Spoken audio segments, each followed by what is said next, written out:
আমার বার্থডের দিনে আমি পড়ে গেলাম এরকম একটা বিপদে। বাসা থেকে এত সুন্দরভাবে রেডি হয়ে বের হয়েছিলাম, যেহেতু আজকে ছিল আমার বার্থডে, কিন্তু সব ভিজে হয়ে গেল একাকার। তো চলুন সেদিন আমার সাথে কি এমন ঘটেছিল এন্ড বার্থডের দিনটা কি আসলে ভালোভাবে সেলিব্রেট করতে পারলাম কিনা, তা সবই থাকছে আমার আজকের ব্লগে। হ্যালো এন্ড আসসালামু আলাইকুম, this is me Fatema Ahmadiyya. Welcome back to my beautiful life. তো এখন বিকেল বেলা আমি রেডি হয়ে গেলাম। আজকে ঘুম থেকে অনেক লেট উঠেছি, তো আজকে আম্মুর সাথে আমার বের হওয়ার প্ল্যান আগে থেকে করে রেখেছিলাম। রেডি হয়ে যে আম্মু আমি রিক্সায় উঠে গেলাম এন্ড রাইয়ান ছিল না বাসায়, ও কক্সবাজার ছিল, দ্যাটস ও আমাদের সাথে নাই। আর আব্বু আমাদের সাথে সহজে যেতে চায় না। সেদিন আমাদের সাথে অবস্থা কি হয়েছে, সো ধানমন্ডি 2 আমরা আগে নামি, যেহেতু ঈদের 5 ছিল, তো ভেবেছিলাম এই বিল্ডিং এর রেস্টুরেন্ট গুলো খালি হবে, বাট প্রত্যেকটা ফ্লোরে ফ্লোরে যাওয়ার পর সব ফ্লোর ভরা, দেখতেই পারলেন। যখন আমরা নিচে নামি অন্য জায়গায় মুভ করার জন্য, এমন ঝড় স্টার্ট হয় দেখতেই পারছেন। এখন আমরা খুব এনজয় করছিলাম, বাট একটু পরই বৃষ্টি শুরু হয়ে যায়। কষ্টে কিন্তু একটা রিক্সাতে উঠেছিলাম, বাট উনি কি করে, উনি আমাদের কোনো পলিথিন না দিয়ে উনি একটা অ্যাপার্টমেন্টাল এরিয়ার মাঝে আমাদের নামিয়ে দেয়, বলে বাইরে যেয়ে দাঁড়ান, অ্যান্ড পলিথিন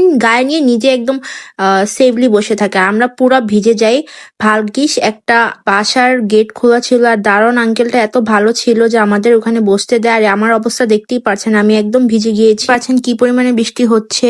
আমার লিটারেলি আমার চোখ মুখ একদম ভিজে গিয়েছে, আউটফিট পুরো ভিজে গিয়েছে, আম্মুও ভিজে গিয়েছে। তো তারপর অনেকক্ষণ পর আরেকটা রিক্সা নিয়ে আমরা চলে যাই ধানমন্ডি 8-এ। ম্যাক্রোপোলসেও যে দেখি ওখানে বসার জায়গা নেই, তাই আবার নিচে চলে আসলাম শেফ টেবিলে। আর অন্য কোনো ফটোজেনিক লোকেশনে যাওয়ার মতো আমাদের শক্তি ছিল না, যেহেতু আমরা লাঞ্চ করে আসিনি। তারপরে যে আমি আম্মুর ফুড অর্ডার করে দেন আমার হেয়ারটাকে সেট করছিলাম।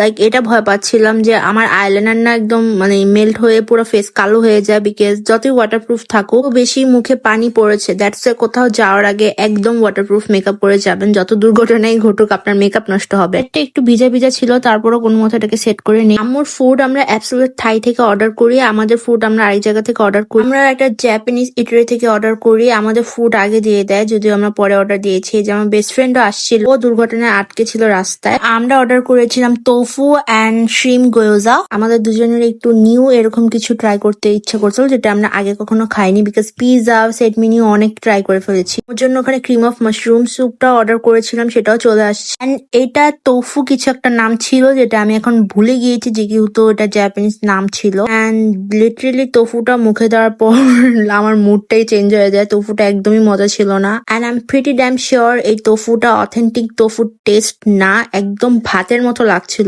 এন্ড গ্রেভিটা যেরকম জাপানিজরা মাইল্ড ফ্লেভার খায় সেরকমই ছিল। সো আমি এখানে ক্রিম অফ মাশরুমটা খাচ্ছিলাম, আম্মু বললো ট্রাই করতে। আম্মু বলছিল যে আমার বানানো ক্রিম অফ মাশরুম স্যুপটা নাকি বেশি মজা ছিল এটার থেকে। আর এই যে আমার আম্মুর কাণ্ড, আমার আম্মুকে যত খাবারই একা খেতে দেয়, সে একা কখনোই খায় না, একটু খেয়ে আমাদের দিয়ে দিচ্ছিল। আর এদিকে খাবার ফেলতে ফেলতে আমি খাচ্ছিলাম, অনেক মুডটা ডিস্টার্ব হয়ে গিয়েছিল, বাট এই মুহূর্তে এসে মুডটা একটু ভালো হয়েছে। আর এই যে আম্মুর জন্য এই সেট মেনুটা অর্ডার দিয়েছিলাম অ্যাবসলিউট থাই থেকে। ট্রাই করবো এই শ্রিম গোয়োজাটা, যেটা একদম শ্রিম দিয়ে ফুল ফিলিং করে দেওয়া, এন্ড এটা টেস্ট একদম এ ক্লাস ছিল, অনেক বেশি মজা ছিল। It's not test like momos, এটা ফ্লেভারটা টোটালি ডিফারেন্ট, লাইক ডিফারেন্ট স্পাইসের একটা ফ্লেভার ছিল, শ্রিম্পের ফ্লেভার ছিল, এন্ড লেমন গ্রাসের একটা ফ্লেভার ছিল। এটা আমার অনেক বেশি মজা লেগেছে। কেউ আমার রিয়াকশন দেখে হাইসো না, আমি খাবার খাই কম, পেঁচাল পারি বেশি, অনেক বেশি পেঁচাল পারি। দেখে আমার আম্মু নিজের খাবার আমার বেস্ট ফ্রেন্ডকে বলছিল খাও খাও তোমরাও খাও, মানে লাস্টে আমাদেরই দিয়ে দেয় অর্ধেকের বেশি খাবার। আমার আম্মু বেশি খাবার খেতে পারে না।